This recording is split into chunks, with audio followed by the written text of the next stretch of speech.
يا الله سالك لا تخيب رجائي، وسالك انك لا تخيب ظنوني يا رب الارباب. بدعيك واترجاك تقبل دعائي، تصلح بفضلك يا الهي شؤوني يا فرد وهاب. وهذه الشيلة من كلمات الشاعر مسعد حسين أحمد المجنحي، مهداه لشقيقه الغالي أحمد حسين أحمد المجنحي، آدى طلال القاضي.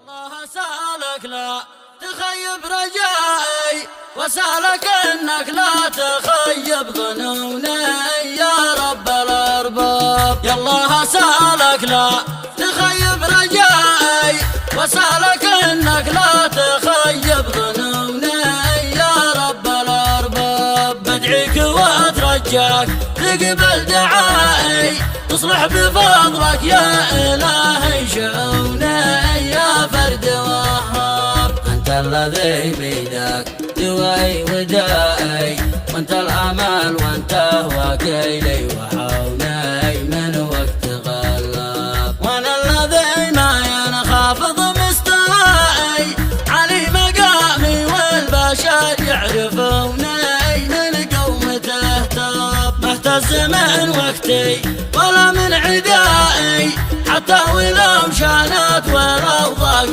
كوني قابض بالاسباب. اصبر على مر الزمان في لقائي، وارضى بما قد بات شوف عيوني يا دهر الاغراب. واثني لابو يحيى قواعد ولائي، للمهد في جنبي وقمة حصوني والقفل والباب. والنجم ذي نور بنوره سمائي، التاج ذي في الراس ثبت لكوني له قدر واعجاب. ومسندي والدرع ذي هو وقائي، فحايمات الوقت حولي تحومي شلال الاتعاب. يا اخي طلال ارجوك عالج غثائي، باللحن ذي شجع مشاعر شجوني بقاع جذاب. هذا وصلوا يا اخواتي واصدقائي،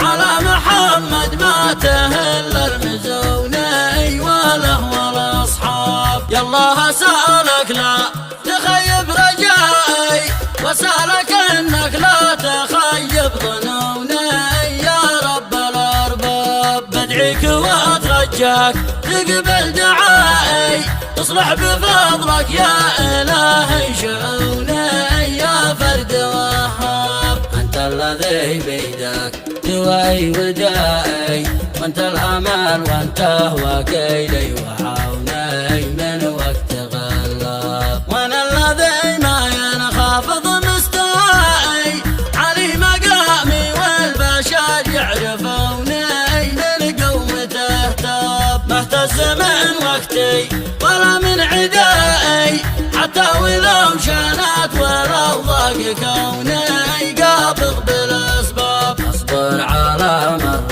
الزمان في لقائي، وارضى بما قد بات شوف عيوني يا دهر الاغراب. واثني لابو يحيى قواعد ولائي، للنهد في جنبي وقمة حصوني والقفل والباب. والنجم ذي نور بنوره سمائي، التاج ذي في الراس ثبت لكوني له قدر واعجاب. ومسندي والدرع ذي هو وقائي، فحايمات الوقت حولي تحومي شلال الاتعاب. يا اخي طلال ارجوك عالج غثائي، باللحن ذي شجع مشاعر شجوني بقاع جذاب. هذا وصلوا يا اخوتي واصدقائي، على محمد ما تهل المزوني